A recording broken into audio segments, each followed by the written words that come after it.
बचपन से मैं देखता आया हूँ, सुबह होते ही गांव की पगडंडियों पर नंगे पांव चलते लोग अपने हाथों में जल भरे लोटे लिए हुए, सिर झुकाए मौन में चलते हुए और मंदिर पहुंचकर शिवलिंग पर जल चढ़ाते हैं।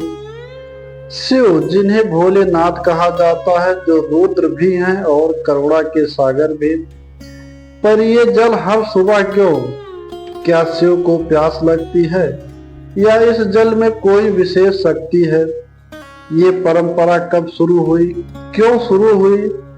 यही प्रश्न लेकर मैं निकला एक आध्यात्मिक यात्रा पर, समय के उस छोर तक जहां से परंपराएं जन्म लेती हैं। और वहां मुझे मिली एक कथा, नहीं कई कथाएं, जिसने जुड़कर मैं आप तक एक संपूर्ण कहानी लाया हूं।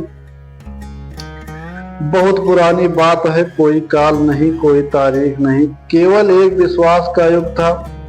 भारत के एक पहाड़ी गांव में एक छोटा सा बालक रहता था। उसका नाम था शिवानंद। शिवानंद बचपन से ही भगवान शिव के प्रति गहरा आकर्षण रखता था, लेकिन वह एक सवाल अक्सर पूछता, अगर शिव सर्वशक्तिमान है तो उन्हें रोज जल चढ़ाने की क्या जरूरत है? गांव के बुजुर्ग मुस्कुराते पर कोई उत्तर नहीं देता। एक दिन वह अपनी दादी से यह प्रश्न करता है। दादी मुस्कुराकर कहती है, बाबा भोलेनाथ सिर्फ जल नहीं लेते, वे तुम्हारा भाव पीते हैं। पर शिवानंद इस उत्तर से संतुष्ट नहीं होता। वह जानना चाहता था, इस परंपरा की शुरुआत कब और कैसे हुई? दादी एक पुराना संदूक खोलती है। उसमें एक पांडुलिपि रखी हुई थी, लिंग महापुराण, और दादी शुरू करती हैं एक अद्भुत कहानी।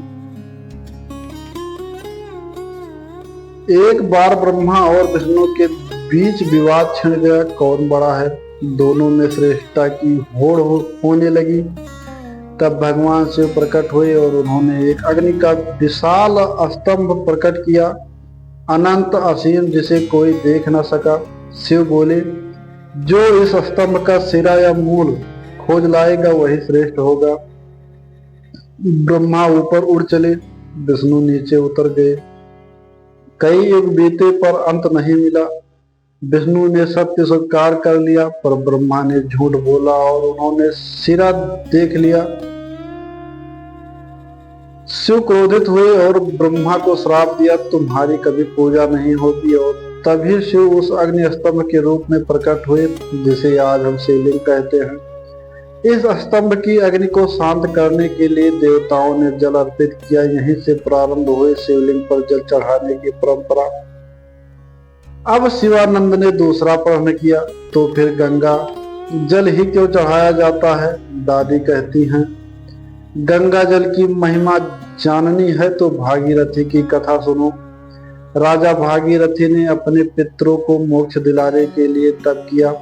गंगा को धरती पर लाने का वरदान मिला, परंतु पृथ्वी गंगा के वेग को सह न सकती थी। तब शिव ने गंगा को अपनी जटाओं में धारण किया। गंगा का वह प्रवाह शिवलिंग पर निरंतर गिरता रहा।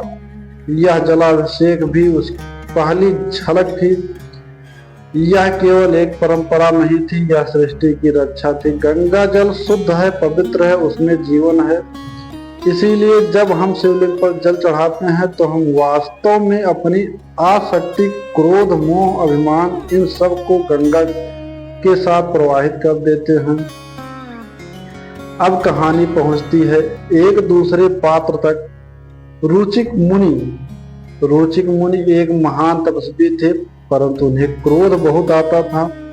उन्होंने शिव की उपासना की। 108 दिनों तक निर्जल तप। शिव प्रकट हुए और बोले, तुम्हारा तप सफल है, परंतु तुम्हारा हृदय अभी भी शांत नहीं। शिव ने उन्हें आदेश दिया, हर दिन जल चढ़ाओ, अपने क्रोध की अग्नि को शीतल करो। यहीं से आरंभ हुआ आंतरिक भावनाओं को जल के माध्यम से अर्पित करना। रुचिक मुनि का मन शांत हुआ और उन्होंने कहा, अब मैं शिव नहीं, स्वयं को जल चढ़ाता हूँ।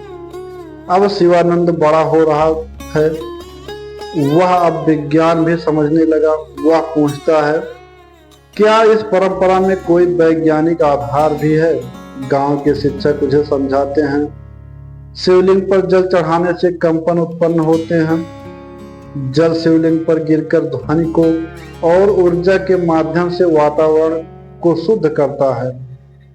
यह एक प्रकार का माइंडफुल मेडिटेशन है। मन शांत होता है। सावन के महीने में उमस और गर्मी अधिक होती है और शिवलिंग पर जल चढ़ाने से आसपास का क्षेत्र शीतल होता है। इसीलिए कहते हैं शिव को ठंडक पसंद है। अब शिवानंद हर सुबह मंदिर जाता है, पर वह केवल जल नहीं चढ़ाता, वह अपनी भावना चढ़ाता है। कभी वह जल के साथ माफी मांगता है, कभी आभार, कभी प्रेम। धीरे धीरे वह गांव का सबसे शांत, समझदार और करुणामय युवक बन जाता है। दादी अंतिम समय में उससे कहती है, बेटा, जब तू जल चढ़ाता है तो शिव मुस्कुराते नहीं, वो भीतर से तुम्हारे साथ एक हो जाते हैं। यहीं पर मैं इस पहले भाग को समाप्त करता हूँ। इस भाग में हमने जाना शिवलिंग की उत्पत्ति की कथा, ब्रह्मा, विष्णु और शिव की परीक्षा, गंगा का आगमन, जल चढ़ाने की शुरुआत और वैज्ञानिक कारण, और एक बालक शिवानंद की कथा। भाग 2 में हम जानेंगे एक अद्भुत कथा, एक गरीब बालक और शिव, सावन और शिव की विशेषता, जल के पीछे छिपे भाव, और अंत में क्या सिर्फ जल चढ़ा देना ही काफी है।